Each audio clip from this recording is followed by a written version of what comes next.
This is The Scoop for Wednesday. I'm Lisa Marzilli with the WMNF News headlines. The new owners of the Tampa Bay Rays, led by Jacksonville developer Patrick Zalewski, spoke to the media yesterday at Steinbrenner Field for the first time since buying the team. WMNF's Chris Young reports they say they plan on keeping the Rays in the Tampa Bay area, but have yet to find a forever home for them to play in. Zalewski says he's looking at areas on both sides of the bay for a new Rays stadium, and a public-private partnership is critical. We just don't want to pigeonhole ourselves into one location or one site. We really want to evaluate everything, be methodical, be disciplined. Zalewski was joined by Rays co-chair Bill Cosgrove and Rays CEO Ken Babby. The owners mentioned the home of the Atlanta Braves as their inspiration, calling it a, quote, gold standard of what they want to build in Tampa Bay. They also mentioned short-term updates for Tropicana Field, like new video boards, a new sound system, and repairs to the roof for an opening next spring. This comes after the Rays, under owner Stu Sternberg, ended a $1 billion deal with St. Pete to construct a stadium and redevelop the area around Tropicana Field. After the press conference, St. Petersburg Mayor Ken Welch says he's going to put the city's priorities first.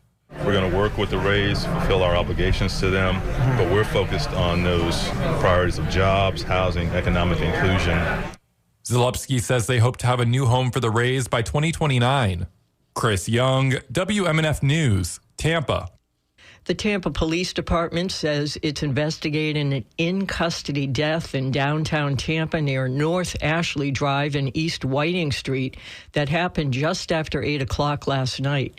Officers say the suspect, who was not identified, was arrested on charges related to an ongoing investigation. They say the handcuffed suspect took off running, at which point an officer deployed a taser, causing the man to fall into the road where he was hit by an oncoming car. He died at the scene. Tampa police said the driver is cooperating with investigators. Yesterday marked 2 years since the Hamas-led attack on Israel, which left 1,200 people dead. Since October 7th, Israel has escalated its attacks on the Gaza Strip, killing more than 67,000 Palestinians, including at least 20,000 children. WMNF's Leah Burdick reports Tampa Bay Students for a Democratic Society demonstrated on Monday as part of a national day of action for Palestine.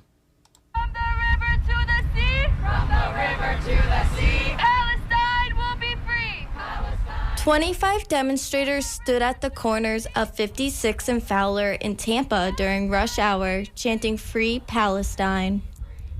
Maria Garcia is a member of Students for a Democratic Society. And we chose this spot specifically because there are a lot of Middle Eastern businesses and, people here that have connections to Palestine. So we think it's important just to show them that they are not alone and they do have a community here that is actively fighting for them. Garcia says this is not a war, but an ethnic genocide. Brianna Beebe is a USF student.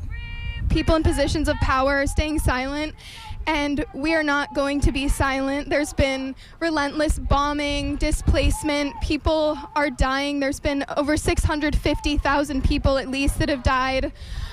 Kids are dying every minute. Beebe says it's time to stand up because the fear is real and it must be faced. The demonstration lasted an hour and a number of passing drivers honked in support.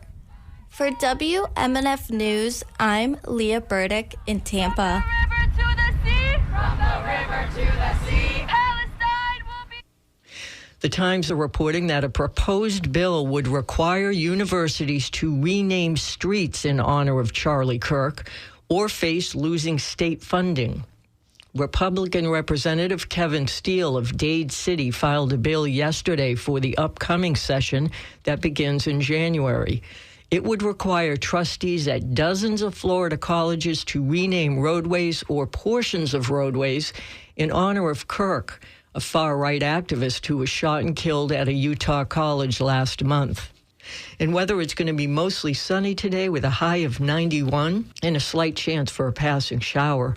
Lows tonight will be in the mid-70s, and the same forecast is on tap for Thursday. I'm Lisa Marzilli with the WMNF News headlines. This is The Scoop, recorded at WMNF Tampa.